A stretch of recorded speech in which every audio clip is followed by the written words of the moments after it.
What's up, guys? Welcome to Annex Training's Key to Longevity. Everything that you need to know to live a longer life. How do we age? Everything that is happening within inside of our body as we get older all comes down to a cellular basis. What's happening in our cells as we get older, and why does deterioration happen so quickly?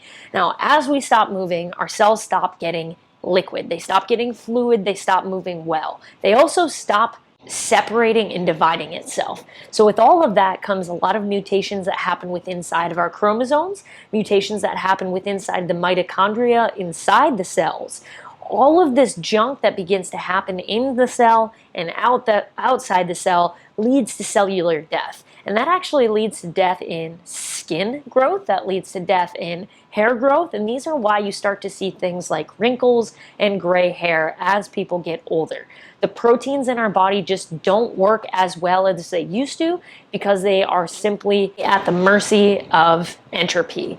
As our body ages, we get older, we stop moving, and then eventually we die. This is the same thing with our cells. As they stop dividing, as they stop actually replicating and duplicating themselves, they die off, and we're no longer able to keep our bodies healthy.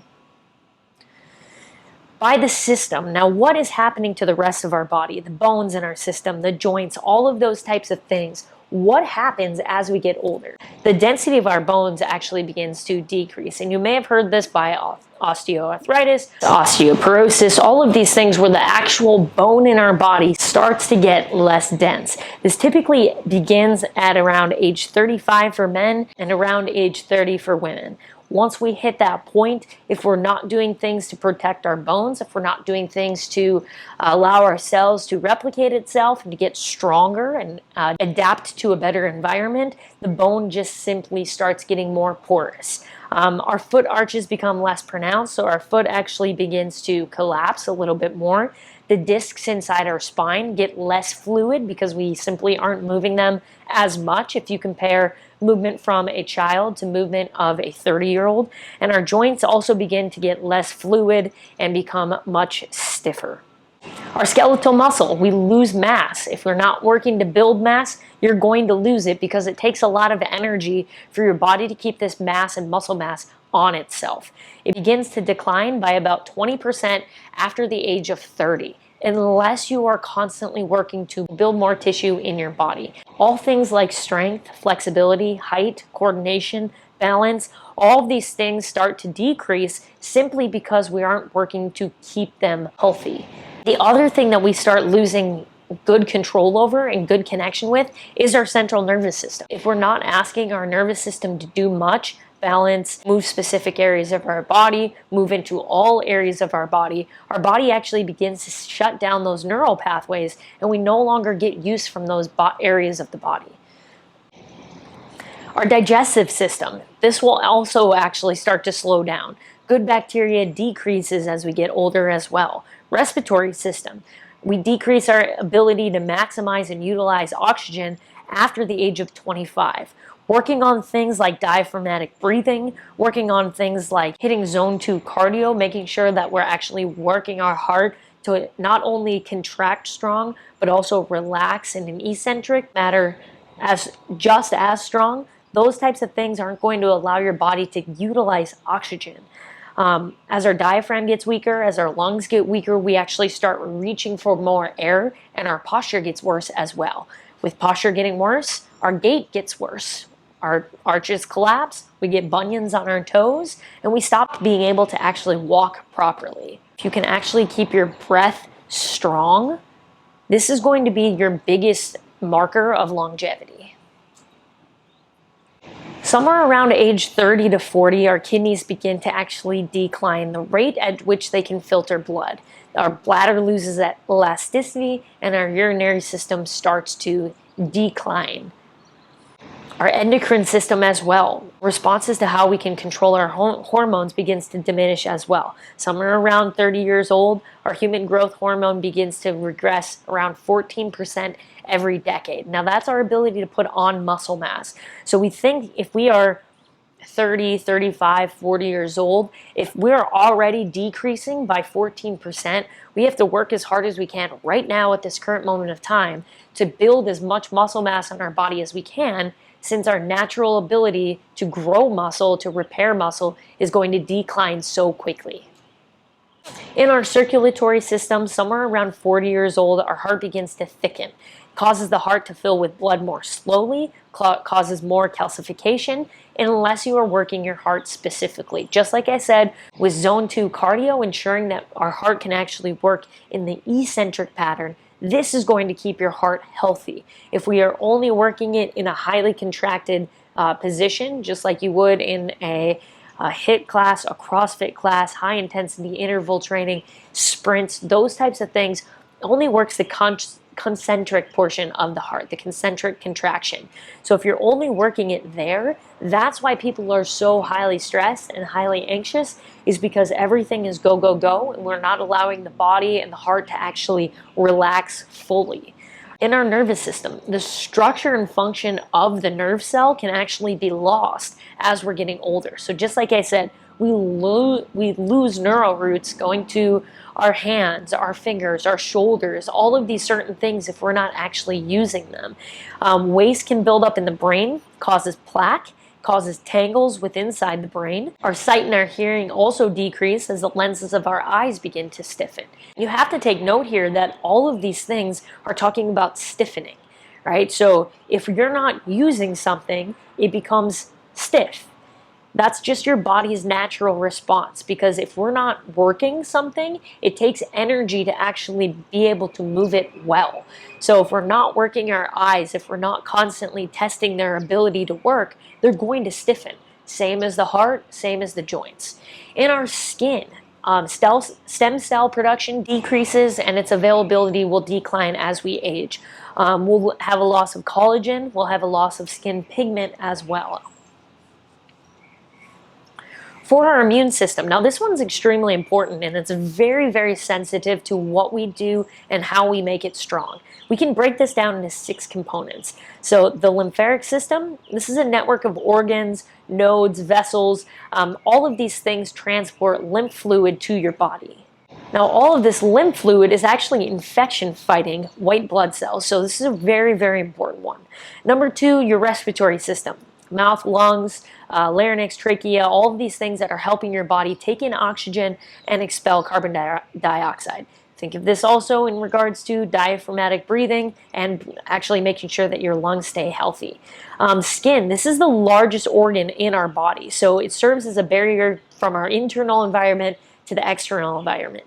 The thinner the skin gets, the more susceptible we are to infection. Lymphocytes, these are small white blood cells that seek out and destroy pathogens. They keep us healthy.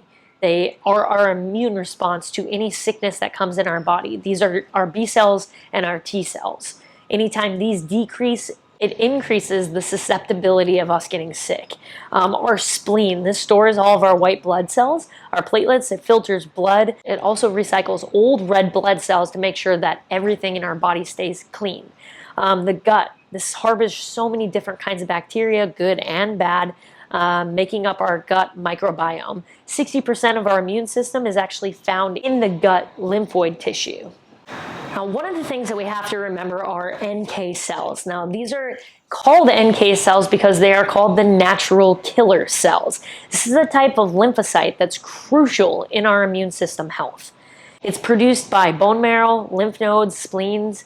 It's also produced inside of our tonsils and our thymus gland. It aids to control tumor formation, microinfections, and tissue damage as well.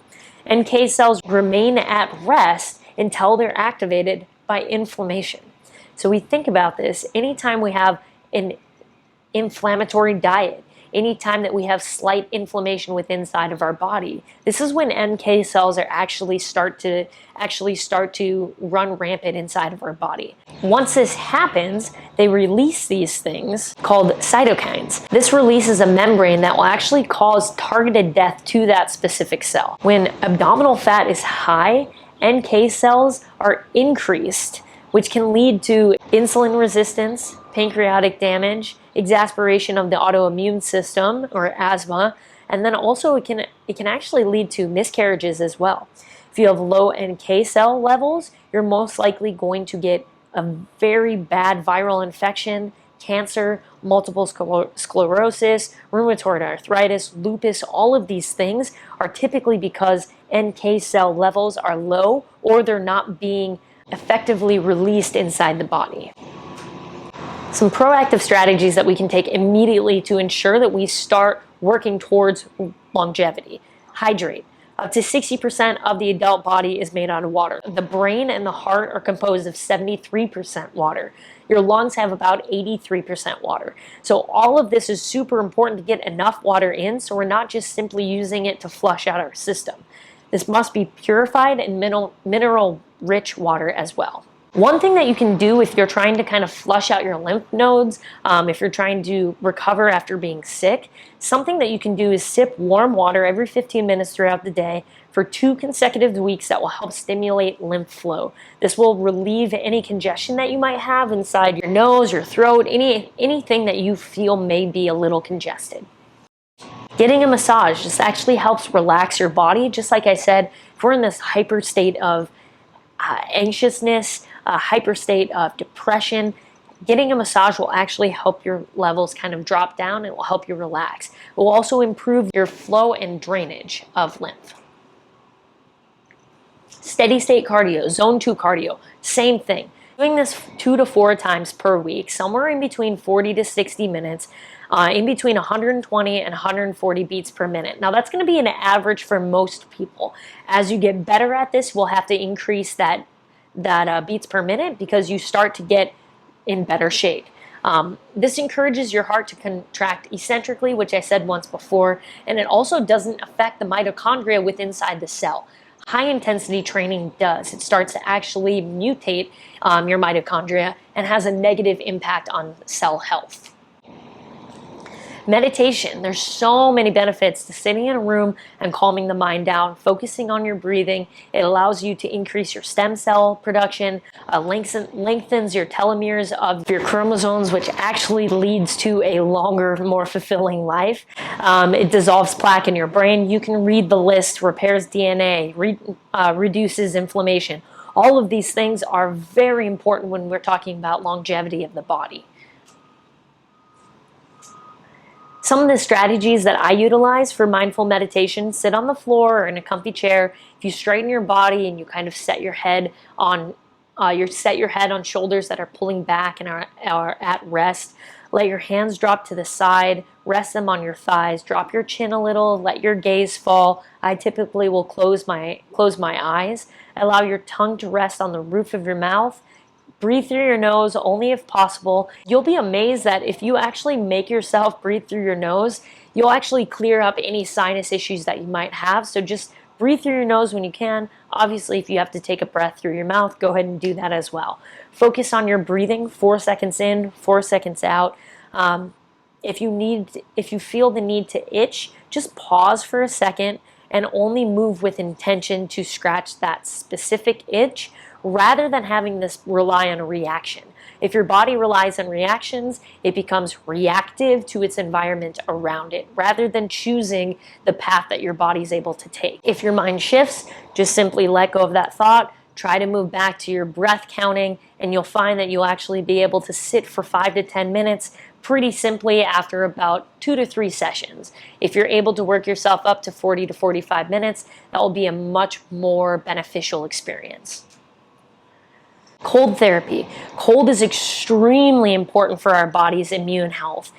Thermogenesis can actually cause significant increase in metabolism as well. So if you're ever finding that you're having a stubborn time losing body fat, doing cold therapy will actually help immensely. It increases our insulin sensitivity. It reduces our systemic inflammation, which we all know what inflammation does to those NK cells that are laying dormant inside your body. It improves your ability to sleep and your overall recovery, fights off certain types of cancer as well, and then it actually activates our sympathetic fight or flight response, helping us deal with stress a little bit healthier. If we teach our body how to deal with stress, we are able to we are able to control cortisol a little bit better. Cortisol is our natural stress hormone, and if we can control it naturally, we won't have as many spikes in our own feelings. What I recommend doing is just finish your shower every day or whenever you take a shower with just 10 seconds of very cold water. You can start with your toes, you can move onto your shins, your thighs. If you can handle just putting your head under, big deep breaths, make sure that you can hear your breath, make sure that it comes deep inside your diaphragm rather than just in the chest. And then just keep your body moving. After you get out the shower, just keep moving, let it naturally warm itself up rather than wrapping yourself in a towel and getting warm through that device. Minerals and vitamins, make sure that you're getting in your micronutrients. If we're constantly just focusing on proteins, carbs, fats, we know our body needs just more than that. Otherwise, we could be completely healthy just eating Twinkies and convenience store jerky. This isn't going to give us the vitamins and the minerals that we need. We need an array, a plethora of this, because our immune system completely reacts with the vitamins and the minerals within inside of our body. Typically during cold and flu season, I recommend 2.5 grams of daily aged garlic extract. It will make your mouth taste like garlic bread, but you can actually get these in capsule form as well. It will help during the times of high stress, during these typical times of sickness. Natural herbs, utilizing things like red root, ginger root, all of these types of things, oil of oregano, fermented fruit, all of these things are going to help with your gut biome and also help with lymphatic detox, cleaning out your lymph nodes as well. Proactive strategies, eat good fats. Make sure that you're not eating just processed fats. You're getting your fats from things like olives, olive oil, avocado, nuts, seeds. All of these things are very good fats. Even egg yolks. A lot of people put egg yolks off on the side because they think that it actually has the ability to higher your cholesterol. I'd highly recommend getting in egg yolks if your macronutrients will allow for it. Make sure that you're not getting exposed to pressurized fats, especially with oils, canola oil. Those typically have too much pressure and are not the best for our brain health. They also cause massive inflammation within inside the body, and it actually takes a long time to rid the body of this inflammation. Other positive habits that you can start taking a sauna, strength training, make sure that you're getting in your protein, exercise, eat plants, eat good vegetables, a plethora of colors of vegetables. Don't drink a lot of alcohol, drink a lot of water, and also limit your stress. Now, all of these are steps to keep your body healthy. The other thing is just keep moving. If you can keep your body moving, if you can keep it adapting for as long as possible, you will starve off entropy and you will live a long and healthy life.